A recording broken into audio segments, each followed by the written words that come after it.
Hey everybody, it's Matt Sharrers. Welcome to the SBI podcast. Our guest today is John Young. John's the SVP of Global Sales for NetFortris. John's got a proven record of accomplishing increasing profitable recurring revenue faster than his industry in an incredibly overcrowded SaaS market. You're really going to enjoy what John has to say. From SBI's Executive Briefing Center in Dallas, Texas, the most watched and listened to content in B2B sales and marketing, it's the SBI podcast with your host, Matt Sharrers.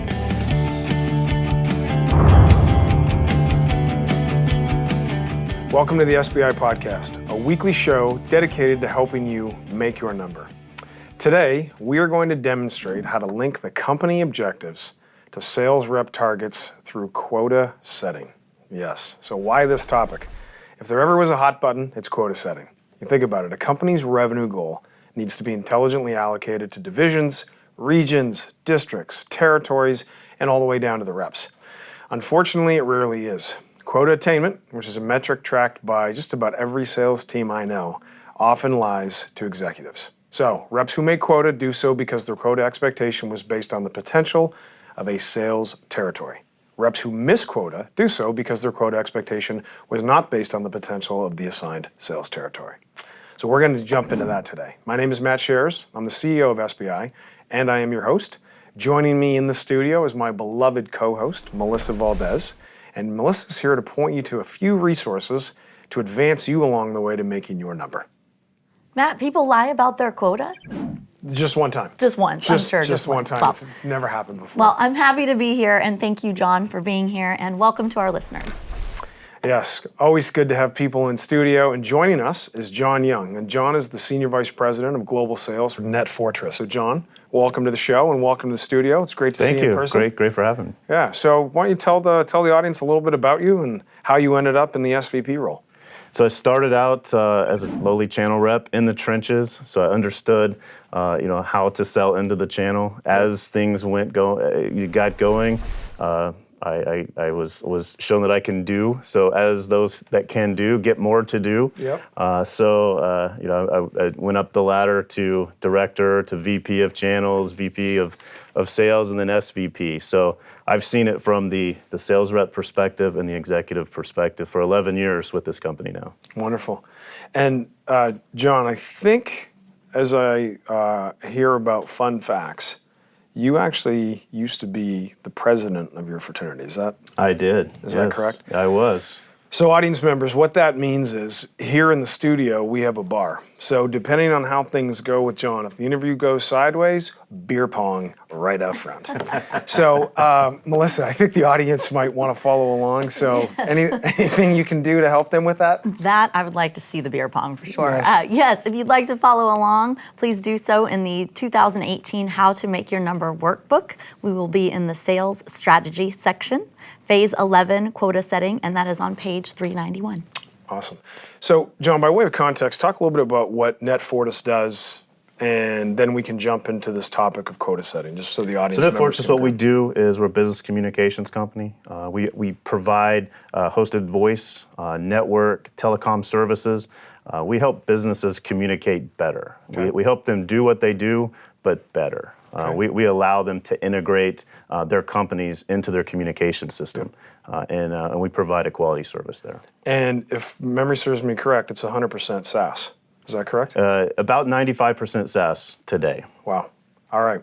So many of you listening in, you think about recurring revenue, so many companies that have moved from prem to subscription. I got an expert sitting right beside me and talking about quota setting.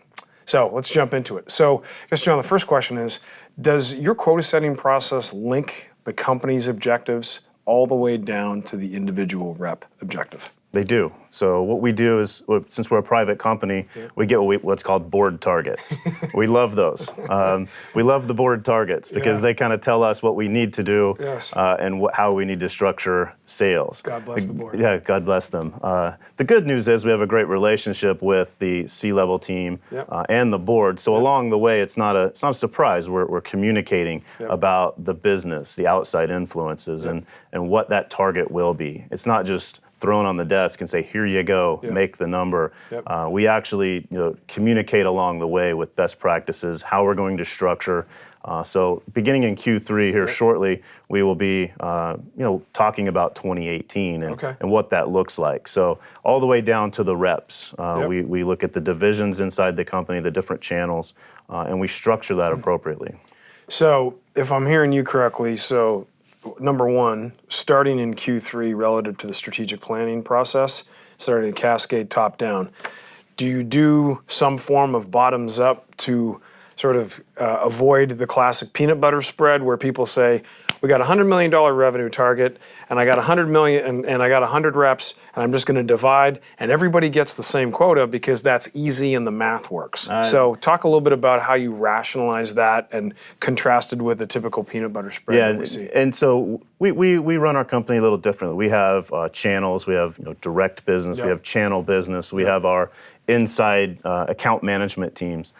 So what we look at is, where do we need to draw the revenue from?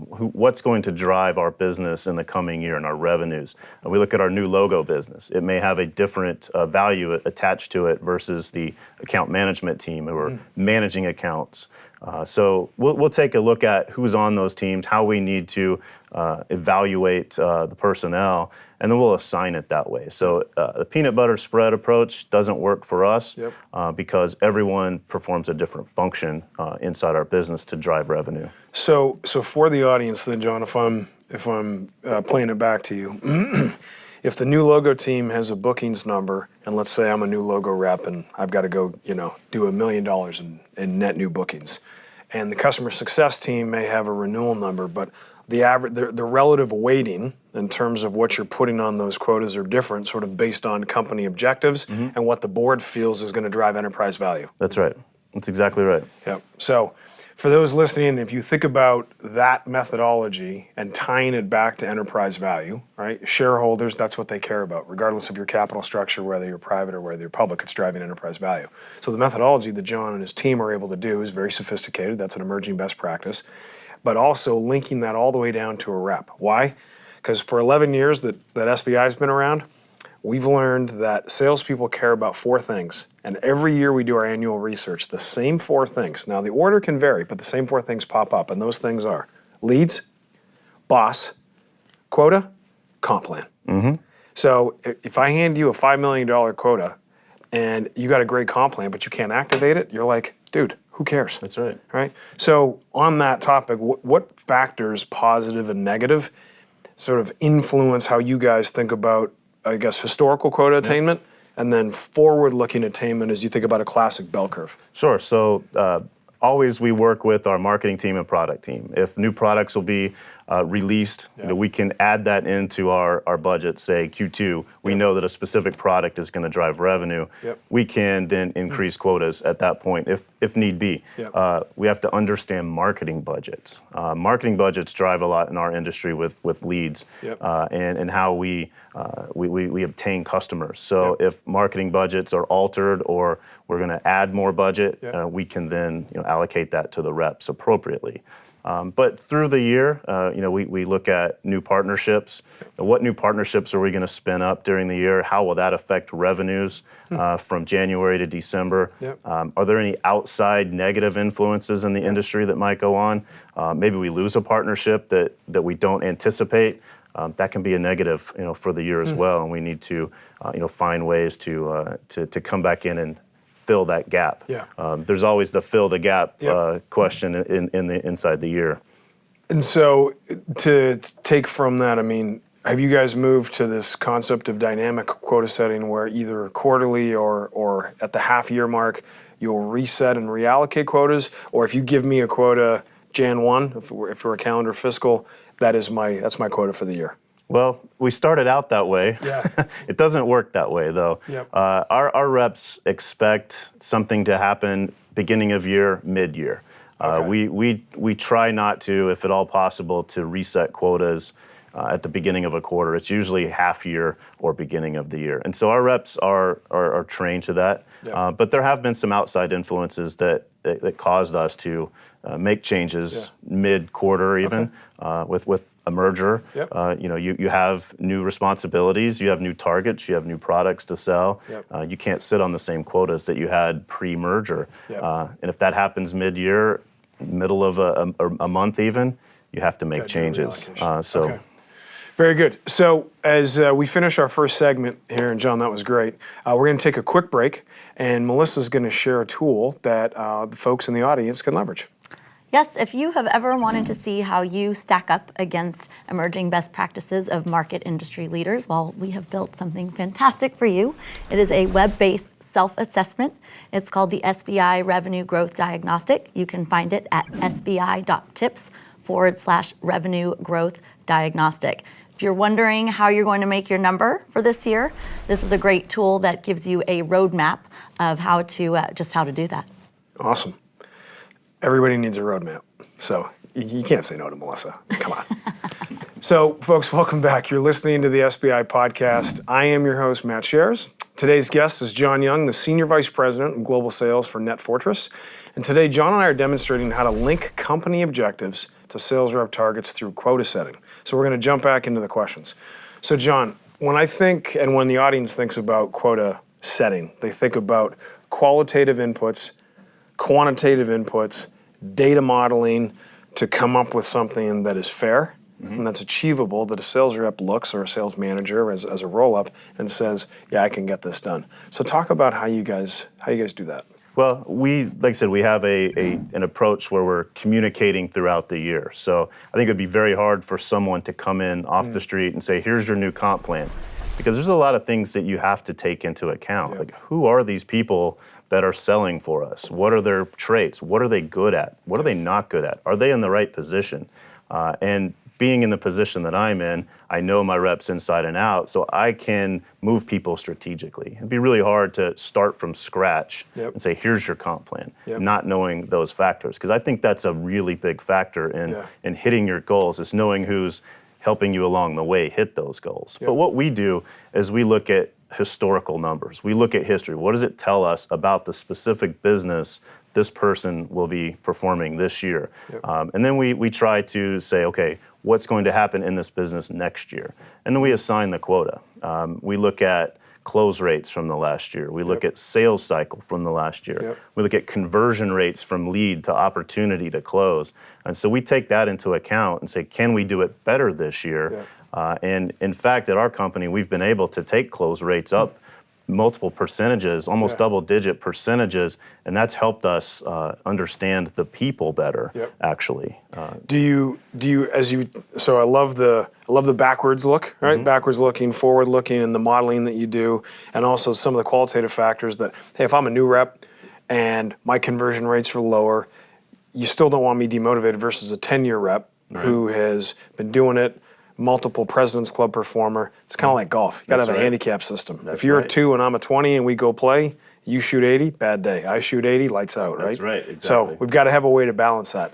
So knowing that, how do you look at accounts, both customers and prospective and prospects, and sort of weight potential based on, or sort of as an input into quota setting to say, hey, these 10 prospects, they're not with us, but they can spend X. And how do you sort of balance the teeter-totter, if you will, of account potential? Right, and that's into knowing your reps, knowing who can extract that revenue from a customer. So what we like to do is put our customers in different buckets where we'll do a top-down approach inside a customer base. So customer base with X number of users, or they've done X number of business the last year, we'll assign that to a rep that we know can handle that account. If we have a set of accounts that we want to grow and put a team behind it, we'll do that especially. So we have to know the accounts, what they've done historically in the accounts, what's influencing their business.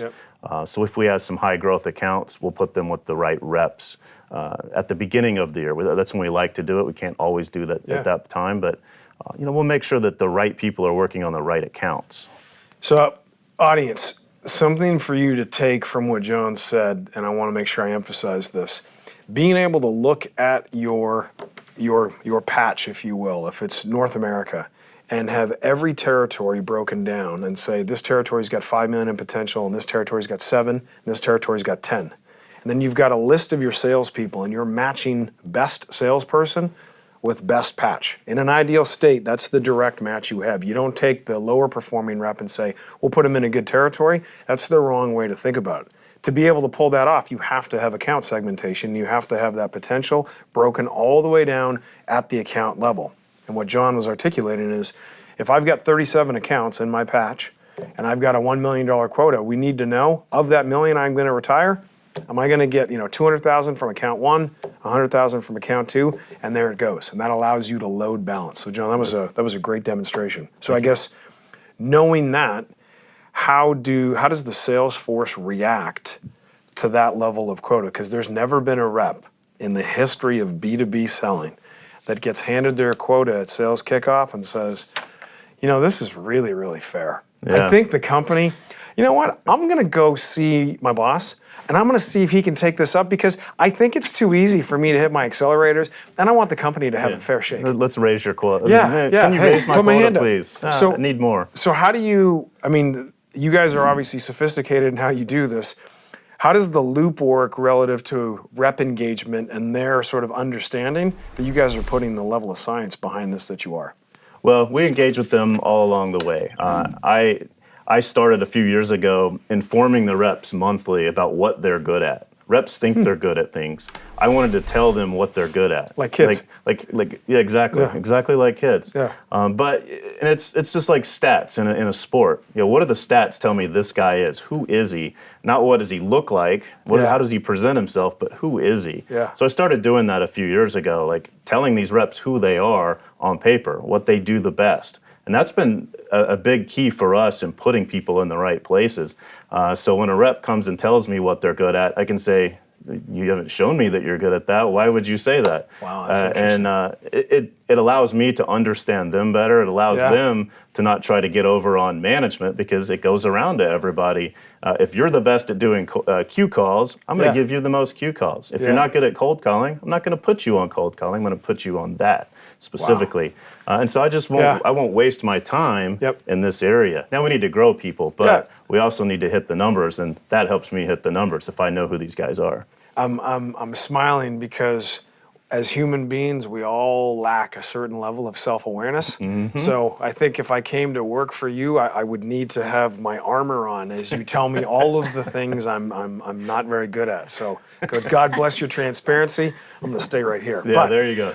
So folks, we're going to take another break because Melissa's got more to share with you, because she always comes to every show with good things. So Melissa? Oh, yes, absolutely. So if you can benefit from anything that we are discussing here today, you don't have to go at it alone. We would like to offer our SBI team of experts to help you. We are happy to send a subject matter expert to you, or you have the option to bring your executive teams down here to Dallas, Texas in the studio, SBI's brand new executive briefing center.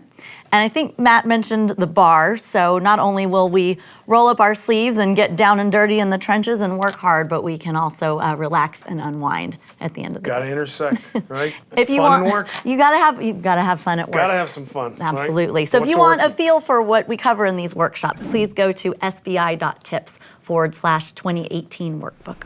Awesome. Mm-hmm. All right, so this is our last segment with John, demonstrating how to link company objectives to sales rep targets through quota setting. And man, wouldn't every company like to do that with precision?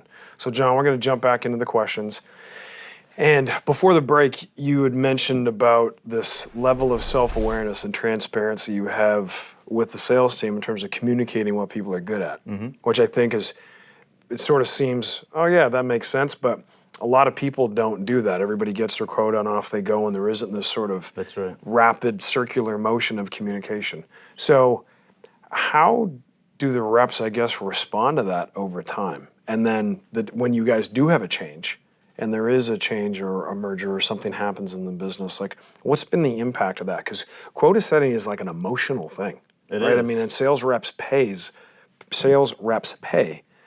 tied directly to that. So talk about that. So when you tell them what they are good at, what they're not good at, it allows me to not have a formal sit down with a rep and say, hey, here's your assessment. Let's do your quarterly assessment. Yep. I don't have to do that anymore because along the way we're doing the assessment. Yeah, we can work on growth patterns and things like that, but then if I can show them what they need to work on all along the way, they do. They start to work on areas that they're weak in. I don't have to sit and fill out a piece of paper and say, here's where you're weak, go work on it. We know it, everybody knows it. So that's primarily what's helped us drive behavior and helped us grow our reps internally. Our reps have a long tenure with our company, some of them 10, 11, 12 years, and rep turnover in sales is pretty high these days, but we've been able to keep these reps just based off of growing them internally. But no rep likes to be handed a new sales quota, and so we try to change the language a little bit. If I don't want to change it, calling it a quota, tends to be a negative right off the bat. Here's your new quota. Great, let's walk away and hope that it was good. So I like to say, hey, here's your new responsibility to the company. That you're responsible for this revenue to the company as a tenured sales rep. This is what you're responsible for. And so I have to put my sales hat on when I'm delivering quotas. My sales hat comes on because I have to sell it. A sales rep will think, hey, you're giving me a pay cut now. Why is my quota going up? They don't want that. So I have to put my sales hat on and help them kind of understand what we're doing. They're not always in tune with the company goals behind the scenes and what the exec team is putting together, but allowing me to come sit down, put my sales hat on and say, here's where we're going as a company. Here's what we want you to do and play a part. Here's your responsibility in playing that part to our goals. It sells it a lot better. And sales may be a strange word, but you do have to sell the comp plans sometimes. And if you don't, it's a negative. So on that topic, so we talk about the reps, and at the start of the show, we were chuckling about the board.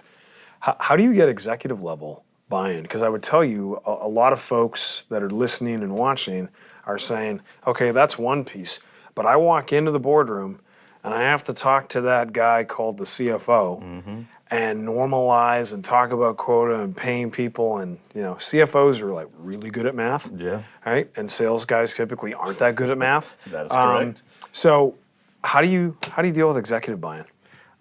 In our company, executive buy-in happens in a collaborative fashion. We don't have the dynamic where I go behind a curtain, punch some numbers in and say, here's what we're going to do this year. Ta-da, now let's fight about it. That doesn't happen in our company. Along the way, when we sit down to start talking quotas, we do it together.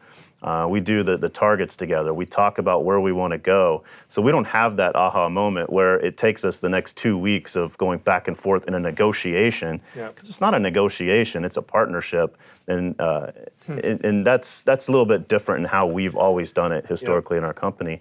And I think that's provided a better understanding at the C-level, CFO level, the finance side with what the sales guys actually do, how they think, and how we're going to get to our numbers. Because you can punch in numbers on a spreadsheet, doesn't mean anything if the sales guys have no ability to execute on it. So we collaborate all along the way so that we don't have those issues. So, audience members, as you're listening to John, I want to highlight a few things that he's shared that are emerging best practices. The first is bottoms up, top down, and workload capacity, knowing conversion rates, close rates, lead to opportunity. So if you sort of think about quota setting in the middle and all these inputs that go into it, by doing that and having data, both the standard data but also qualitative data of what salespeople are able to do, you can have a fact-based, unemotional conversation with the executive team. Because you can do that unemotionally, now the emotional element of giving a rep their quota, you take the emotion out of it because it's fact-based and you've got everybody on the same page. So John's articulating this very effortlessly, but as many of you say, I can't do that at my company, and boy, it's different over here. It's not. You actually can. John's laid out the cookbook on how to get that done.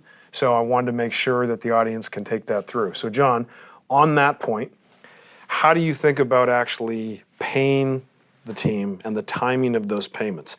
It's one thing, right? It's March the 31st. I make my Q1 number raw, right, on bookings. That's right. Salespeople hate when they're waiting for like the 97 levels of approval. Can you please put the money in my B of A checking account? That's right. So talk about payment timing, and what that motion looks like. We run on a monthly schedule. Sales reps can't wait to get their money. They don't want to wait. They want to see the instant satisfaction, and I want to give it to them. Yeah. The best motivation is to pay someone well. Yep. But you have to align that to the company goals. Yep. If the company goals are yearly, hey, come back to us at the end of the year and tell us how you did, that's how we would do it. In our business, it's monthly. It's a very quick cycle on sales. So we align our quotas, comp plans to the company goals. We're looking for hitting targets every month. And so we drive our sales reps to hit goals monthly. We pay them quarterly, which allows them to understand their number all along the way. We give them this bonus structure that allows them to drive to hit their numbers.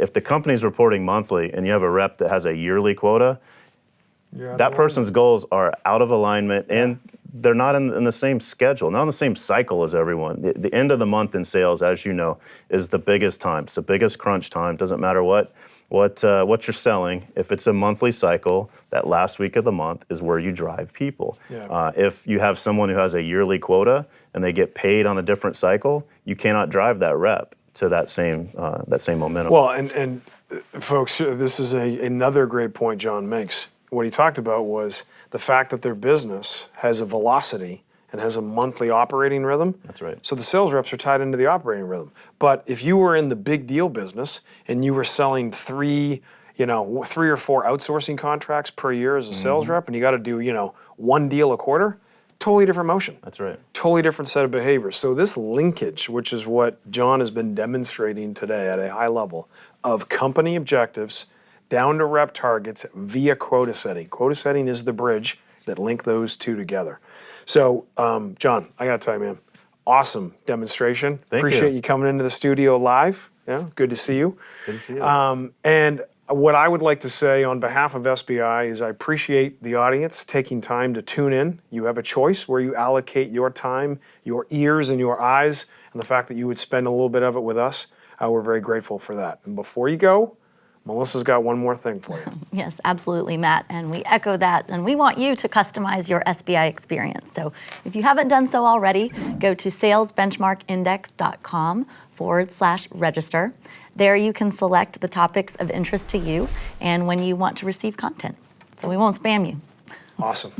Well, that's it for today. And when you have the former president of a fraternity in your studio, as Jimmy Buffett would say, it is 5 o'clock somewhere, so John and I are heading out to the bar.